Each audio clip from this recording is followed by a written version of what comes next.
코로나 백신 접종 후에 발생한 자율신경 실조증은 일반적인 자율신경 실조증과 분명한 차이점이 있는데요.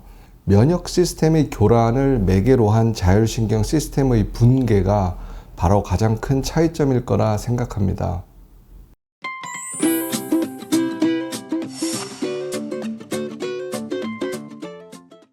제가 재작년 9월에 코로나 백신을 맞고 부작용으로 브레인포그, 무기력증, 가려움증이 다 왔었는데, 그리고 중간고사 기간에 공부를 하다가 쎄한 느낌이 들더니 왼쪽 팔이 저리는 느낌이 들고, 그 다음으로 왼쪽 다리, 오른쪽 다리, 팔 순으로 저리고, 그것이 지금까지도 이어지고 있습니다.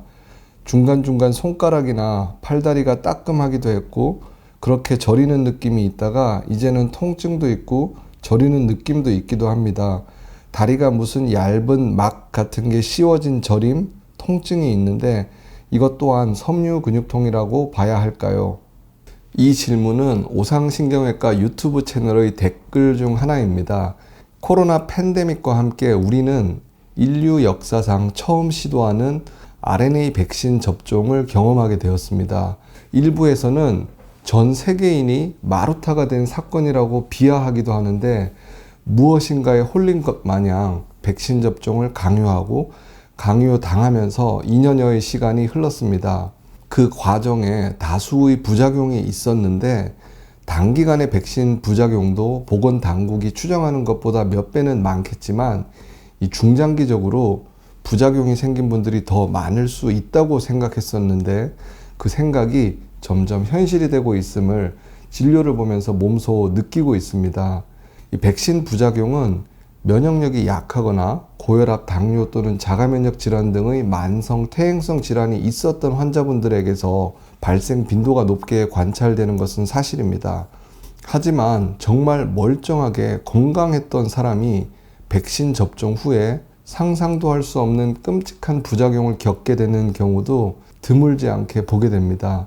심지어 백신 접종 후에 한 1, 2년이 지나서 뒤늦게 발생한 원인 불명의 증상들로 인해 혹시 이게 백신 부작용은 아닌지 의문을 가지는 분들도 많이 있지만, 입증도 어렵고 누구 하나 책임져주는 사람도 없는 것 같습니다.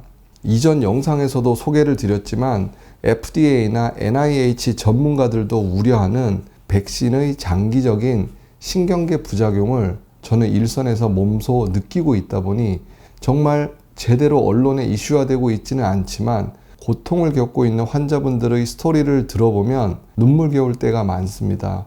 이 말씀을 드리는 중에도 코로나 백신 부작용으로 장기간 저희 병원에서 치료를 하고 있는 몇몇 환자분들이 떠오르면서 만족할 만한 치료를 해드리지 못해 항상 죄송한 마음이 앞섭니다. 백신 접종 후에 가슴이 두근거리거나 식은땀이 나고 전신이 무력하고 수면장애, 구강 자결감 증후군으로 고생하셨던 분도 떠오르고요. 극심한 브레인포그와 함께 사지의 저림, 통증, 감각 이상과 함께 시야장애까지 발생했던 분도 있고요. 기존의 소화불량 증상이 갑자기 악화가 되면서 위가 멈춰버린 것 같은 소화장애와 함께 이 수족냉증이 심해져서 여름에도 겨울 잠바를 입고 지내야 했던 환자분 외에도 많은 분들의 고통을 옆에서 지켜봐 왔지만, 정말 하루하루 피말리는 고통을 겪는 그분들의 고통은 감히 상상이 잘 안 되는 일일 거라 생각합니다. 전문가들이 우려하는 백신의 신경계 부작용 중에서 자율신경 실조증이 있습니다. 이 자율신경 실조증의 원인으로 제가 자주 말씀드리는 세 가지 원인, 육체적, 정신적, 화학적 스트레스가 있는데요. 이 백신은 화학적 스트레스의 일종으로 인체 내의 면역계를 교란을 시켜서 육체적인 스트레스도 야기를 하게 되고, 이로 인해서 수많은 증상들로 고통을 겪다 보면 이 정신적 스트레스까지 발생하는 아마 스트레스 3종 세트라는 생각을 지울 수가 없습니다. 게다가 교감신경을 항진시키는 위험 요소 중에 이 면역 시스템의 혼란으로 인한 교감신경 항진은 가장 고약하고 오랜 기간 지속되는 경향도 있는 것 같습니다. 이런 이유 때문인지는 명확하진 않지만 이 백신 접종 후에 발생한 자율신경 실조증은 일반적인 자율신경 실조증 환자의 치료 경과나 예후와 다른 점들이 제법 있는 것 같습니다. 저희 병원은 이 자율신경 실조증 관련해서는 대부분의 병원에서 하고 있지 않는 여러 가지 다양한 치료를 하고 있고, 최신 업데이트되는 문헌이나 논문에서 언급되고 있는 팩트 체크가 가능한 치료법들을 지속적으로 도입하려고 항상 시도를 하고 있지만, 이 백신 후유증으로 발생한 자율신경 실조증이 일반적인 자율신경 실조증과의 차이점이 있어서 치료의 한계를 경험하는 경우도 적지 않은 것 같습니다. 전 세계 인구의 상당수가 접종한 코로나 백신은 차세대 백신 기술로 여겨지는 유전자 백신입니다. 일부 동물용으로 개발된 백신 말고 실제 대규모로 인간에게 적용이 된 것은 이번이 처음이라는 사실을 알고 있으셨나요? 어떠한 이유에서인지 언론을 통해 과도한 공포를 조장하고 긴급한 백신의 수급이 필요하다는 명분하에서 백신을 개발하는 제약사도 승인기관도 이 유전자 백신에 대한 기존 사례가 없고 허가 기준을 어디에 맞춰야 할지 가이드라인이 명확하지 않았다는 사실은 이 데이터가 없는 유전자 백신의 장기적인 부작용 가능성을 높일 수 있다는 우려가 많았습니다. 특히 모더나나 화이자 백신처럼 mRNA를 이용한 유전자 백신은 기존 백신에 비해서 강한 면역 자극을 유발하여 이 선천 면역과 적응 면역 사이의 정보 교환의 교란을 야기하게 되고, 이 사이토카인 폭풍을 유발하는 경우도 많아서 이로 인해서 자율신경의 밸런스가 무너지고 조절 능력이 떨어져 일반적인 자율신경 실조증 증상과는 좀 다른 증상 발현 패턴이 나타나는 것 같다고 판단하고 있습니다.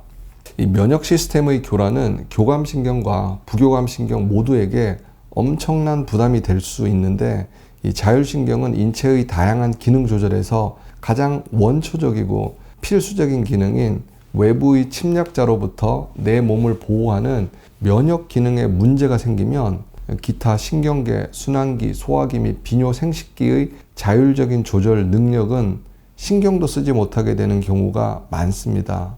면역의 문제는 자율신경에 가장 치명상을 줄 수 있는 부분일 수 있다는 말입니다. 그 결과로 일반적인 자율신경 실조증은 치료 과정에 경미한 호전과 악화를 반복하더라도 치료 환자의 한 70-80% 이상은 서서히 증상이 개선이 되지만, 백신 후유증으로 인한 자율신경 실조증은 증상 개선에도 시간이 많이 걸리고 개선이 된 후에도 생뚱맞게 갑자기 새로운 자율신경 실조증 증상이 생기는 경우도 많이 보는 것 같습니다.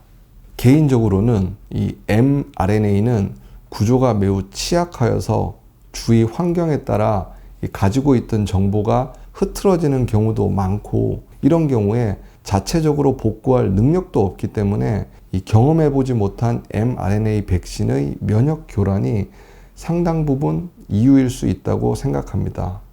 저희 병원에서는 이런 면역 시스템의 교란으로 인한 백신 연관된 자율신경 실조증의 치료에 여러 가지 방법으로 면역력을 강화시키는 치료를 지속적으로 도입하고 있지만, 이 영상을 계기로 이 백신 후유증으로 자율신경 실조증을 겪고 있는 일부 환자의 울음과 절규가 메아리가 되어서 학계나 정부 차원에서 보다 체계적인 조사와 대책이 마련이 될 수 있기를 기도해 봅니다.